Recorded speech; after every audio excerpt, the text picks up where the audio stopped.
Hello friends, welcome to my YouTube channel MH education.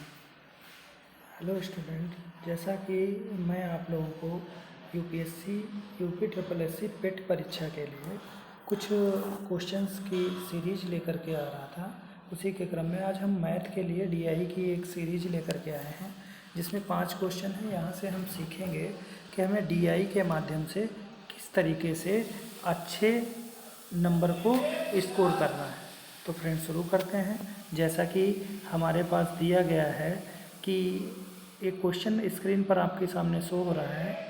Question देखना है आपको कि किस तरीके से क्या चल रहा है। क्वेश्चन ध्यान से पढ़ेंगे, ध्यान से देखेंगे उसको। चलिए फ्रेंड्स, शुरू करते हैं। देखिए, हमारा पहला क्वेश्चन है।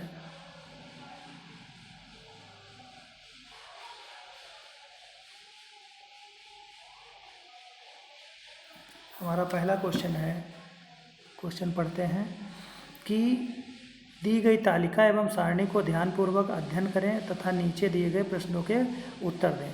पहला क्वेश्चन दिया गया, पहली टेबल एक बनी गई है जिसमें भारत में 2010 से 17 के मध्य फसलों का उत्पादन किया गया है। ये किस तरीके से दिया गया? 2011, 12, 13, 14, 15 से लेकर 17 तक दिया गया है। पहला क्वेश्चन ध्यान से पढ़ते हैं। गेहूं का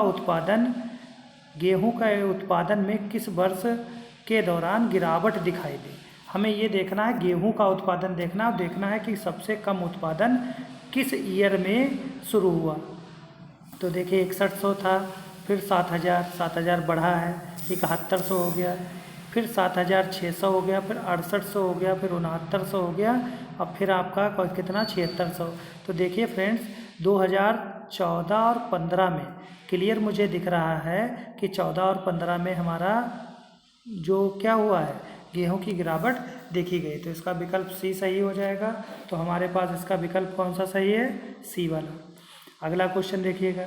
क्वेश्चन कह रहा है, इनमें से किस फसल में 2013 से 17 के मध्य उत्पादन में लगातार वृद्धि हुई है? उत्पादन में लगातार 13 से 17 में देखना है। तो 13 से 17 में उत्पादन में वृद्धि देखो। हम ध्यान से देखते हैं बाजरे को। तो बाजरे को देखिए, 565, 655, 700, फिर 1100, 10, 1160, 1400, 1460। तो कौन सा इसमें है? इसमें है बाजरा। कौन सा है? बाजरा। विकल्प डी वाला सही हो गया। क्वेश्चन नंबर 98 देखेंगे। 98 क्या है? 2010 और 11 से 16 और 17 की अवधि के मध्य आलू का औसत उत्पादन कितना था? 11 से 17 के मध्य। तो आलू वाली फसल देख लो बेटा, आलू वाली फसल सबसे लास्ट में है। हम कैसे निकालते हैं? जोड़ लो, 2 0 0 2 5 2 7 7 5 12 12 5 17 के 7 हो गए। फिर एक हासिल आया 2 2 4 2 6 6 4 10 10 1 11 11 और 4 15 हो गए। हासिल आया 1 3 2 5 2 7 2 9 3 12 12 4 16 16 4 20 हो गए। 20 औसत निकाल रहे हैं। और हमारे पास ईयर कितने हैं? 1 2 3 4 5 6 7। इसको 7 से डिवाइड कर देंगे। 7 से जब डिवाइड करेंगे तो कितना आ जाएगा हमारे पास? 7 दूनी 14, बचे 6 बच गए। तो यहाँ कितना हो गया? 65, और 7 तो 8 56, 7 नाम 63 हो गया। 7 नाम 63। तो देखो, यहीं से मैच कर रहा है, 2 और 9 आ गया। तो क्वेश्चन नंबर इसका बी सही हो गया। नेक्स्ट क्वेश्चन करते हैं। 2016-17 के मध्य इनमें से किस फसल के उत्पादन में पिछले वर्ष की तुलना में गिरावट आई है? तो देखिए, पिछले 16-17 में, 16-17 की बात कर रहा हूँ, पिछले के मुकाबले गिरावट किस में आई? देखो, यहाँ 400 था आलू, बढ़ा है। ये 260 था, ये 300 था, ये भी ये गिरा है। ठीक। फिर ये 216, 160, 75। अब देखो, यहाँ दिख रहा है तुम्हें मक्का दिख रहा है। ठीक, मक्का बढ़ा है। यहाँ 1460 था, ऊपर 1450, ये गिरा। 12 था, आगे बढ़ा है। ये था, आगे कम हुआ है। तो क्वेश्चन कह रहा है कि इनमें 2017 के मध्य इनमें उत्पादन पिछले वर्ष की तुलना में गिरावट आई है।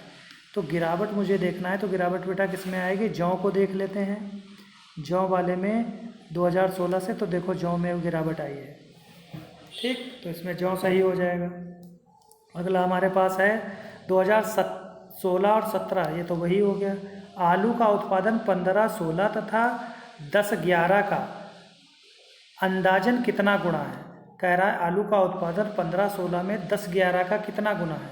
तो आलू का उत्पादन कितना था, 216 था, 210 था, और 16-17 में कितना गुना है, तो ये 445 है।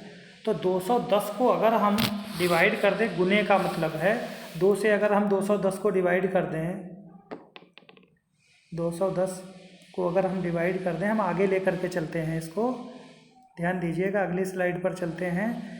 210 को अगर हम डिवाइड कर दें,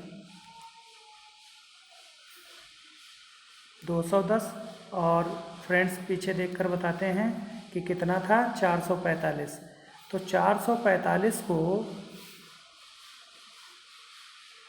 इसमें हम 2 का गुणा करें, ध्यान दीजिएगा, 2 का गुणा कर दें तो ये कितना होगा, 420 हो जाएगा। अगर हम 2.5 का गुणा कर दें 2.25 का, तो 2 से ऊपर गया है, यानी हम 2.5 का गुणा कर दें तो कितना होगा, 25 एकम 25, और 25 गुना 25 दूना 50, तो ये 2.5 गुना यानी इससे कम होना चाहिए फ्रेंड्स। तो देखते हैं कि इसका आंसर क्या होना चाहिए। तो इसका आंसर जो होगा हमारा, ये लगभग 2 से, यानी आंसर नंबर सी सही हो जाएगा इसका। तो फ्रेंड्स डीआई के क्वेश्चन हमें इस तरीके से करने हैं। डीआई बहुत ही आसान टॉपिक है और डीआई के क्वेश्चन लगभग ज़रूर आते हैं, तो ध्यान दीजिएगा कि इन क्वेश्चनों को बड़े आसानी से करें। Thank you so much. अगर आपको हमारा ये प्रयास अच्छा लगा हो तो फ्रेंड्स चैनल को लाइक, सब्सक्राइब और शेयर ज़रूर करें, क्योंकि आपका पेट का एग्ज़ाम अब बहुत पास है। Thank you.